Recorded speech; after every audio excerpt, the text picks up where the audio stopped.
The first thing we want to do is to learn how to concentrate. Let's start by defining what concentration is. I'd like to define concentration as the ability to keep your awareness, that ball of light, on one thing for an extended period of time. So if I can keep my awareness on you without it drifting somewhere else, I'm concentrating. And if it starts to drift away, I'm being distracted, then I use my willpower and bring my awareness back to you. It's in my humble opinion that people can't concentrate for two reasons. One is that they've never been taught to concentrate. Two is they never practice concentration. How many of you here, growing up in school, had formal classes every day, the same way you had classes on English and math and science every day, week after week, month after month, have classes on concentration? It's so amazing. I travel all around the world and ask this question. Nobody puts their hand up. How many of you here, when you were growing up, were told to concentrate? How many of you have kids? How many of you tell your kids to concentrate? Isn't that interesting? People tell you to concentrate, but they don't teach you how to do it. I got told to concentrate all the time when I was growing up. Dandapani, concentrate on your homework. Dandapani, concentrate on eating your food. Anybody want to show me how to do it? No. So if you don't teach someone how to concentrate, and they don't practice concentration, how would they be good at it? People are good at distraction because they practice it all day. You become good at whatever it is you practice. And if you don't learn concentration and you don't practice it, you'll never be good at it.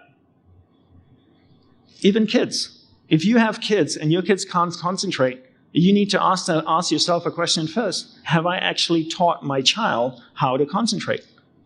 Imagine handing them Xero and asking them to use it. Well, you train them how to use the software first, right? Before you can expect them to use it well. So if you haven't taught them how to concentrate, how can you expect them to concentrate? They naturally would be distracted because that's what they practice all day, and you become good at whatever it is you practice. Right. Concentration has many, many benefits. One is that it creates a deeper relationship with people, and it's also one of the highest forms of love and respect, to give someone your undivided attention. Another benefit of concentration is the power of observation. In monk language, we call it the mountaintop perspective. If I go to the gym and I lift weights every day, I'll gain muscle, right? It's a natural byproduct of lifting weights. If I concentrate every day, a natural byproduct of that is the power of observation. What is the power of observation? You could almost say that your awareness is so high up in your mind, it gets to see the big picture. How many of you have ever seen a live soccer game on TV with friends? Oh, quite a few of you. Okay. So you're sitting there watching the game, the guy's running down the field with a soccer ball, and everybody in the room saying, pass it to him, pass it to him. And he passes it to somebody completely different. What's the reaction in the room? Oh, right? You idiot. How much is the idiot getting paid? About $40 million a year, maybe before endorsements? So why is he the idiot and you're the genius all of a sudden? Because you're watching the game from the camera on top of the stadium, right? You get to see the big picture and therefore are able to make a better decision. That really is the power of observation. And the power of observation comes as a byproduct of prolonged states of concentration. For me, I found that one of the greatest things that helped me be an entrepreneur ever since I left the monastery 8 years ago is my ability to concentrate and observe, because then I can see opportunities in front of me, I see pitfalls in front of me, and I can make better choices. Not necessarily I always make better choices, at least I'm able to observe it and then have the ability or the choice to choose. And one of the things people always say is that technology is very distracting. I don't believe so. My first response is technology is not distracting. And sometimes it is. But let me tell you a story. When I joined the monastery, which was in Hawaii, it was a traditional Hindu monastery. And how traditional Hindu monasteries work is when you actually join, you leave everything behind and everyone behind.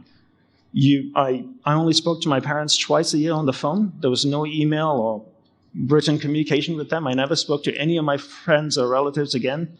I literally had to give away everything and everyone. Like, I couldn't have money in the bank account just in case monk life didn't work out. I had something to return to. And I went to the monastery with nothing. And when you join the monastery, you get 2 sets of robes, a set of beads, earrings, and a MacBook Pro. All right? Yes, I did say a Mac. Every monk is given a Mac, and when iPhones came out, every monk had an iPhone. Right? And we use technology to put our teachings online, right, and share it. And it's always interesting to me to hear people's reactions when they hear about monks and max.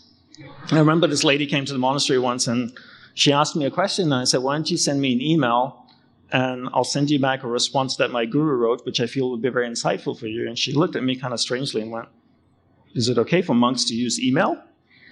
And I said, of course it's okay for monks to use email, as long as there are no attachments. Oh, monk joke, sorry.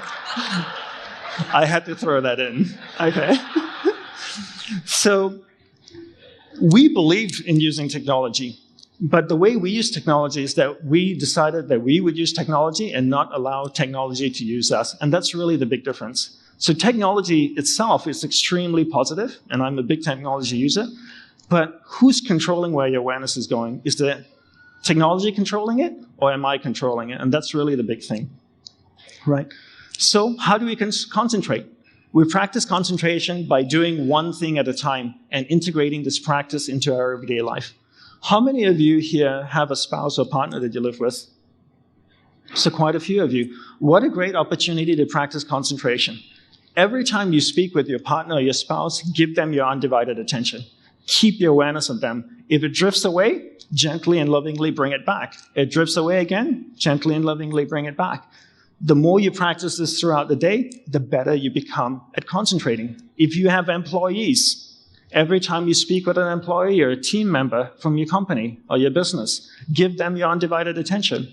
Every time you drive, give the road your undivided attention. How many of you have been in a car before, driving somewhere, and the next thing you know, you're there?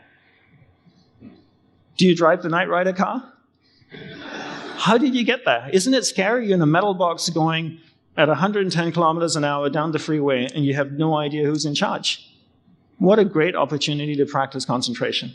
I integrate the practice of doing one thing at a time throughout the entire day, so that way I can practice concentration throughout the day. The more I practice concentration, the better I become, the more efficient my life is, the more things I actually get done in a day. Multitasking is a myth. The mind cannot actually do two things at one time. What's actually happening is your awareness is jumping from one thing to another so quickly, it gives you a false sense that you're actually doing two things at one time. So your homework today, and I'm not here to entertain you today, I'm here to hopefully share something with you.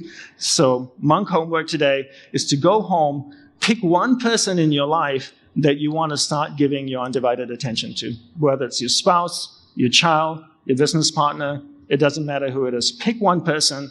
The rest of the day, you can be a squirrel, you can be all over the place if you like, but every time you're with that person, give him or her your undivided attention. Every time your awareness drifts away, gently and lovingly bring it back, okay? Do you all have that one person in mind? Okay.